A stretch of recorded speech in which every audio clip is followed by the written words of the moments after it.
안녕하세요. 오토CNCTV입니다. 오늘은 가장 기초적인 아스파이어 사용법 두 번째 시간인데요. 지난 첫 번째 시간에서는 프로파일 가공을 설명을 드렸고요. 오늘은 포켓 가공하고 그 다음에 드릴링 가공법을 설명을 좀 드리려고 합니다. 자, 그러면 아스파이어 바로 시작해 보겠습니다.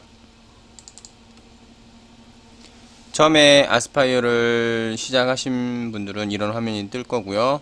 자, 시작하는 방법은 지난 프로파일 가공하고 똑같아요. 아스파이어 시작 화면에서 왼쪽 메뉴 아스파이어 로고 밑에 새로운 파일 생성을 누르신 다음에 그 다음에 이제 가공 영역, 이게 뭐 CNC 베드면의 크기가 될 수도 있고요. 그 다음에 가공물의 실제 크기가 될 수도 있다라는 거 지난 시간에 설명을 좀 드렸고요. 저는 지난번하고 똑같이 500mm에 500mm 해가지고 XY 좌표를 설정했고, 두께도 마찬가지로 뭐 소재 두께 15mm라고 가정을 하고 시작을 하겠습니다. XY 원점은 지난번에도 말씀드렸듯이 저는 중앙을 선호하는 편이기 때문에 중앙에다가 놓고요. 그 다음에 단위는 밀리미터 똑같이, 그 다음에 뭐 해상도는 빠름, 그리고 여기 이 부분 같은 경우는 제가 저번에도 말씀드렸듯이 3D 뷰를 놓고 봤을 때 뭐 색깔의 변화 요런 걸 얘기했던 걸 제가 다시 한번 설명을 좀 드리는 거고요.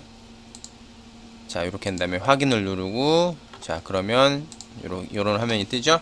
자, 포켓 가공이라고 하는 건 뭐냐면 그렇게 보시면 돼요. 우리가 그 접시나 아니면 쟁반, 그러니까 Z축 위에서 내려오는 Z축의 0점면보다 밑으로 내려가 가지고 면을 파는 방법이에요. 설명을 좀 드리자면 요런 식으로 컴퓨터 화면에 커서를 보면 요런 식으로 네모면을 파는 거나, 그러니까 이제 옆에서 보면 이런 면을 파는 거죠. 깊이 설정을 해가지고 이렇게 대각선의 면을 파는 게 아니라 Z축은 항상 직각으로만 들어가기 때문에, 자, 지금 보면 이게 지금 Z축 면이라고 하면 요렇게 따내는 거죠. 면을 요렇게 따내는 거. 물론 실 가공 들어가서 시뮬레이션을 해보겠지만 포켓은 이거고요. 그 다음에 드릴링 같은 경우는 말 그대로 드릴이라는 비트를 이용해서 구멍을 뚫는 거예요. 엔드밀을 이용하게 되면 뭐 엔드밀도 마찬가지겠지만 보통 이제 엔드밀로 드릴링을 할 수도 있겠지만, 단단한 소재 같은 경우는 엔드밀로 하게 되면 시간이 오래 걸리니까 드릴 비트를 가지고 한 번에 뭐 1mm씩 1.5mm씩 푹푹 파 들어가는 방법이기 때문에 요거 같은 경우도 이따가 다시 설명을 좀 드리도록 하겠습니다. 먼저 포켓 가공을 들어갈 텐데요. 제가 예제로 포켓 가공은 사각형을 한번 먼저 그려보도록 할게요. 여기 보시면 벡터 생성해서 사각형 누르시고요.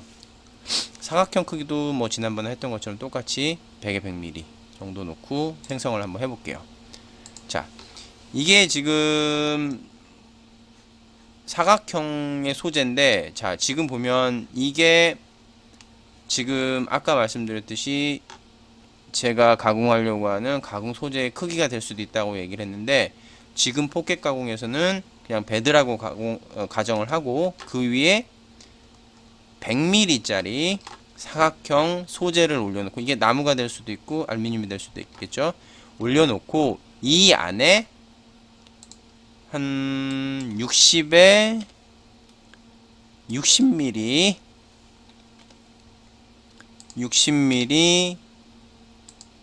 형태의 사각형을 안으로 따내는 방법, 포켓을 따내는 방법을 먼저 한번 해보도록 할게요.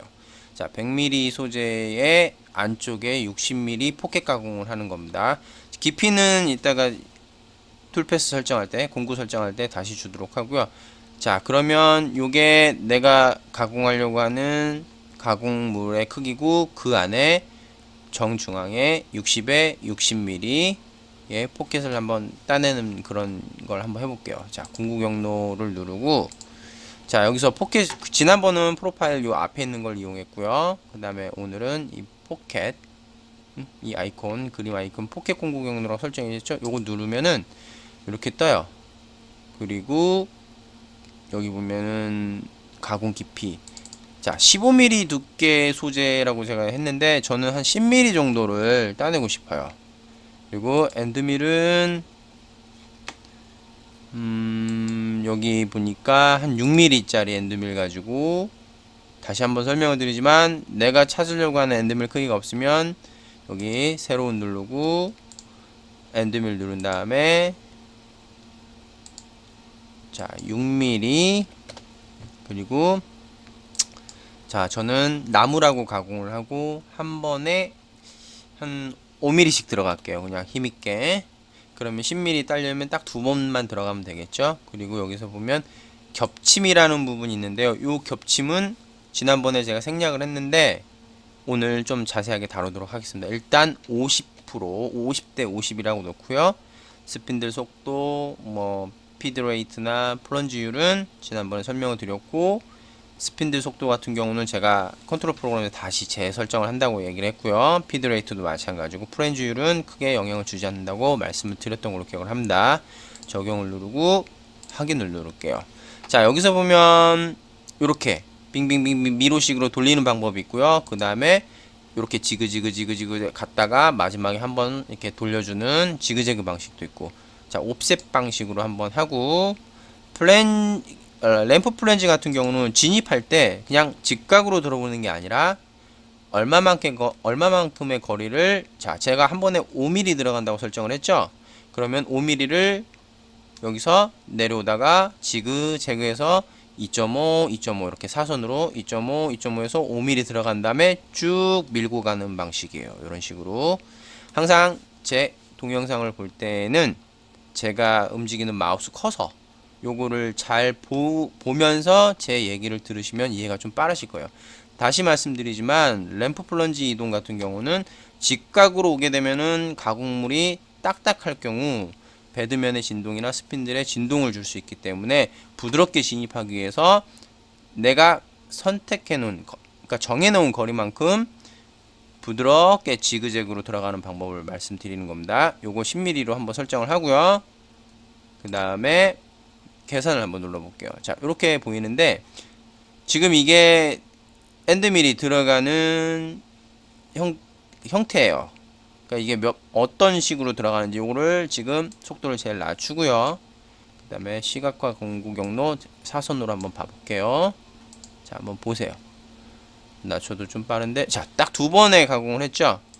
자, 여기서는 보이지 않지만 제가 100mm의 소재를 이렇게 올렸어요. 이렇게 올려놓은 상태에서 다시 볼게요. 이런 식으로. 자, 여기서 좀 주의해야 될 점은 보면 파란 선이 엔드밀이 들어가는 길인데 이 간격을 한번 보세요. 제가 아까 공구 설정을 할 때 겹침이라는 거 50%를 줬거든요. 50%라는 건 뭐냐면 엔드밀 6mm를 썼기 때문에 6mm 한번 가고요. 그 다음에 50% 옆으로 뛰어넘어가 가지고 50%로 가니까 3mm의 간격이 그려지는 거예요, 이게. 자, 이거 잘 기억을 해 두셔야 됩니다. 3mm의 간격이 그려지는 거예요. 아시겠죠? 자, 그러면 지금 보면 포켓 다시 재계산을 하기 위해서 엔드밀 6mm 선택을 하시고, 자, 저는 더 조밀하게 좀 이렇게 좋은 퀄리티의 가공면을 얻고 싶어서 겹침을 좀 조밀하게 가고 싶어요. 자, 그러면 여기서 겹침을 10%를 주게 되면은요 90%가 겹치는 거예요. 자, 그걸 한번 제가 아까 이제 시뮬레이션 계산을 했을 때처럼 보여드릴게요. 자, 적용 누르고 확인. 그 다음에 계산을 눌러볼게요. 엄청 조밀해졌죠? 자, 이건 뭐냐면 6mm가 한 번을 가고요. 옆으로 10%를 넘어가는 거예요. 그럼 6mm니까 10%면 0.6mm를 뛰어넘는 거죠. 그러니까 0.6mm의 간격이 계속 생기는 거고, 아까 같은 경우는 50%니까 3mm의 간격이 생기는 거예요. 훨씬 더 조밀하게 지금 파란 점선이 형성되는 걸 볼 수가 있는데, 느리게 한번 시각화 공구를 한번 볼게요. 다시 한번 제가 재계산을 하고 리셋 미리 보기 들어갈게요. 되게 아까보다 빈번하게 많이 움직이죠. 시간도 오래 걸리고. 자, 이 겹침 같은 경우는 실 가공을 해보셨을 때 겹침이 많아서 톨패스가 많아지게 되면 그만큼 시간이 걸릴 거고, 그만큼 겹침이 조밀하다면 좋은 퀄리티의 바닥면을 얻을 수가 있어요. 부드러운 면을. 그런데 겹침이 그만큼 많음으로써 시간이 오래 걸린다는 단점이 있고, 겹침 부분이 흔히 말하는 그 갭이 크다고 하면 약간은 층이 질 수 있는 그런 바닥면을 얻을 수도 있어요. 단점이죠. 하지만 시간은 훨씬 줄어든다라는 거. 이건 사용자가 어떠한 방식을 선택을 하는지는 결과물을 자꾸 확인을 해서 내가 가지고 있는 기계가 그러한 특징에도 충분히 단점이라고 생각할 수 있는 부분도 장점으로 승화시킬 수 있는 그렇게 좋은 퀄리티의 기계라면 겹침을 굳이 저렇게 조밀하게 가져갈 필요는 없습니다. 시간이 많이 걸리고, 시간이 즉 돈이 될 수도 있는 거니까. 그렇게 해서 포켓 가공은 이렇게 해가지고 다시 한번 리셋 누르고 이렇게 하면 이게 포켓 가공으로서 끝납니다. 자, 여기서 제가 하나 더 말씀드리려고 하는 게 있어요. 자, 포켓 다시 들어갈게요. 자, 지난번 그 프로파일 가공에서 여기 보면 오른쪽 메뉴에 보면 시작 깊이에 대해서는 제가 그냥 넘어갔어요. 다음에 설명을 드린다고. 자, 그러면 제가 한번 가정을 해볼게요. 지금 저는 소재가 15mm 두께라고 아까 처음에 말씀드렸고, 지금 10mm를 까고 들어갔어요. 근데 여기에다가 이중 포켓을 만들고 싶어요. 10mm 들어갔는데 그 안에 한 3mm 정도를 더 파고 싶어요. 그리고 지금 보면 이게 60mm의 사각형인데 이 안에 한 40에 40 정도 되는, 자, 제가 한번 다시 그려볼게요. 40mm에 40mm 정도 되는, 자, 여기서 한번 나가고 이걸 지워버리면 여기 40에 40mm 정도 되는 이거를 한 번 더 파고 싶어요. 자, 여기다 놓고 아까 그렸던 60에 60 지워졌는데 요거를 생성을 하고요. 자, 지금 60에 60은 10mm를 흔히 말하는 파냈고요. 10mm 파낸 면에서 한 3mm 정도를 더 들어가서 40에 40 정도 되는 면을 다시 한번 파고 싶어요.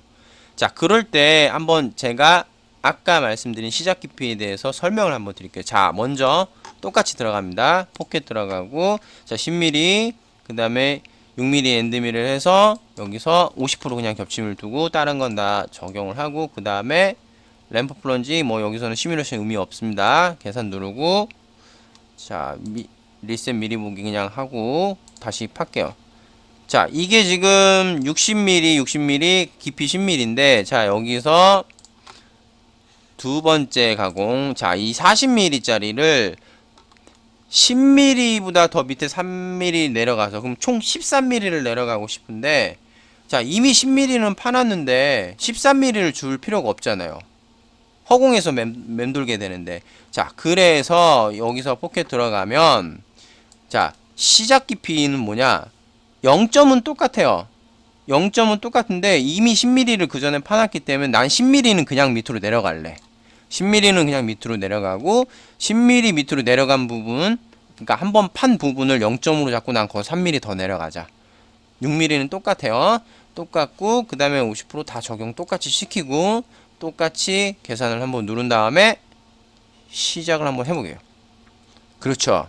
자, 여기서는 결과론적인 시뮬레이션이 나는데 실제 가공에서는 이렇게 보면 이 면이 0점이 되는 게 아니라 10mm를 그냥 내려가 버립니다. 여기 시작 깊이를 10mm로 설정을 했기 때문에 내려가서 요 면을 0점으로 잡고 3mm를 더 까니까, 그런 기능이 없다면 허공에서 돌겠죠. 요렇게 계속. 그럼 13mm 좀 내려가면, 그러니까 10mm 내려가면 거기서 3mm가 그냥 깎이는 경우인데, 아까 시작 깊이를 먼저 설정할 수 있는 기능이 있기 때문에 10mm는 그냥 내려가고 나머지 3mm를 허공에 돌지 않고 제대로 파는, 이렇게 해서 두 가지가 아주 허공에서, 그러니까 시간을 줄일 수 있는 방법이죠. 이렇게 해가지고 결과적으로 시뮬레이션이 맞게 설정이 됐다면 공구 경로 리스트를 설정을 하고, 자, 여기서 지난번에 빼먹은 게 하나 더 있어요. 자, 플로피 디스크를 누르면 저장을 한다 그랬죠. 자, 여기 보면 한 파일로 모든 시각화 공구 경로 출력이라고 되어 있는데 이거를 지금 체크를 안 했어요. 자, 60mm를 10mm로 까는 거 하나, 그 다음에 40mm를 10mm에서 더 밑으로 3mm 내려가는 거 하나. 하지만 둘 다 똑같이 6mm 엔드밀을 썼기 때문에 이거를 묶을 수가 있어요. 즉 작업을 한번 하고 다시 시작을 눌러서 재작업을 들어가는 게 아니라 순서에 의해서, 정해진 순서에 의해서 한 엔드밀이기 때문에 두 작업을 한 번의 시작으로 끝마침을 할 수 있는 게 요겁니다. 자, 요거를 체크를 끝내면 맨 앞에 있는, 여기서 보면 요것만 체크를 하고 이렇게 체크하면 그러니까 나중에 했던 작업이 맨 앞으로 나와서 설정이 돼요. 그런데 이거를 같이 누르게 되면 순서대로, 위에서 아래로 순서대로 설정, 하나의 파일로 저장이 되는 거죠. 자, 이거를 제가 공구 경로 저장 누르고 여기서 그냥 바탕화면에 놓고 포켓2로 해서 한번 볼게요. 자, 여기서 보면 포켓2 보이죠? 한 작업이에요. 한 작업. 그냥 하나의 작업으로 모든 게 끝나요. 이게 보세요. 여기 보면 자, 포켓2 작업이 하나 있고요. 중간에 포켓3가 바로 이어져서 들어갑니다. 아주 편하죠. 제가 중간에 일하다가 그걸 또 눌러서 할 필요도 없고, 자, 이렇게 해서 아까 그 작업 같은 경우 여기 보면 한 파일로 모든 시각화 공구 경로 출력이라는 걸 잘 이용을 하시면 좋겠습니다. 자, 이게 포켓 작업이에요. 포켓 작업은 여기서 그만 설명을 드리고 이제 드릴링 작업을 들어갈게요. 자, 드릴링 작업은, 자, 요거 다 지우고요. 자, 드릴링 작업은 말 그대로 구멍을 뚫는 거예요. 자, 여기다가 제가 가지고 있는 드릴은 3.2mm를 이용한다고 볼게요. 직경 생성을 하고, 그 다음에 이걸 뭐 복사를 하면 100개도 뚫을 수 있고 1000개도 뚫을 수 있겠죠. 저는 그러면 복사를 해서 붙여넣기를 하고 움직이고, 그 다음에 복사를 하고 붙여넣기를 하고 움직이고, 자, 3개를 뚫을 텐데, 자, 3.2mm 직경 3.2mm 드릴을 이용해서 뚫을 겁니다. 자, 그러면 드릴링은 요 세 번째 구멍 많이 뚫린 거 있죠? 오른쪽 위에 제 커서를 보십시오. 요걸 누르고, 자, 여기도 보면 시작 깊이 똑같이 있어요. 근데 뭐 깊이를 까놓은 상태에서 들어가지 않으면 이용할 필요가 없죠. 가공 깊이는 뭐 3mm가 될 수도 있고 4mm가 될 수 있는데, 자, 4mm 똑같이 넣고요. 자, 여기 보면은 선택이 돼 있네요. 공구 선택 누르면, 이것도 원하는 사이즈 드릴이 없으면 새로운 누르고, 그 다음에 들어가서 여기 보면 드릴 맨 밑에 있네요. 누르면 3.2, 그리고 이제 드릴의 각도가 뭐 110도 될 수도 있고 90도 될 수 있고 130도 될 수도 있죠. 자, 저는 110도짜리고요. 그 다음에 한 번에 몇 미리 들어갈 거냐? 저는 2mm 들어갈 거예요. 스핀들, 프렌즈율 요런 거 다 뭐 앞서 설명드렸지만 저는 크게 지장을 주지 않습니다. 자, 마하라는 컨트롤 프로그램에서 제가 이민대로 설정을 하기 때문에 적용, 그 다음에 확인. 자, 여기서 보면 중요한 게 있어요. 드릴링 사용하는 부분에서 여기를 체크를 하면 어떤 경우가 있냐면, 맨 위에 체크를 하게 되고, 이 메뉴의 그 가공 시작 깊이 위로 복귀라는 게 뭐냐면, 이따가 제가 동영상을 보여드릴 거지만, 자, 0점을 잡은 이 면에서 드릴이 내려와가지고 1mm씩 들어가라 했잖아요. 1mm 들어간 다음에 또 1mm를 들어가는 게 아니라, 저는 흔히 말하는 그 찌꺼기 이바리를 빼기 위해서 1mm 들어갔다가 가공면 0점보다 1mm 더 위로 올라갔다가 또 들어가라 이렇게 해놨어요. 드릴이 안에서, 저는 이제 알루미늄 작업을 주로 하기 때문에 드릴이 안에서 그 흔히 말하는 찌꺼기에 껴가지고 부러지거나 아니면 그 구멍이 되게 좀 부드럽지 못하는 그런 결과를 도출해낼 수 있는 그런 경험을 했기 때문에, 저는 무조건 1mm 들어가면 0점보다 1mm 더 올라오게끔 항상 세팅을 해요. 이건 제 방법이에요. 여러분은 제 방법을 따라 하셔도 좋지만, 여러분이 새로 어떤 좋은 결과물을 도출해낼 수 있는 그런 방법을 찾으셔도 됩니다. 그렇게 해서 요거를 선택을 하는데, 자, 지금 벡터 선택이 안 돼 있어요. 이렇게 하고, 그 다음에 이거 같은 경우는 그 드릴을 한번 뚫으면 거기서 얼마나 멈춰서 돌리고 올라올 거냐 그러는데, 드릴은 그냥 내려갔다 빨리 올라오는 게 좋은 것 같아요. 저는 그래서 이거는 그냥 선택을 안 해요. 그럼 0으로 선택이 되거든요. 자, 그리고 딴 거는 필요 없이 그냥 계산을 누를게요. 자, 이게 지금 화면이 워낙 빨리 돌아가서 이렇게 한번 볼게요. 이렇게 나오는데 제가 동영상 찍어 놓은 게 있기 때문에 그거를 보고 넘어가겠습니다.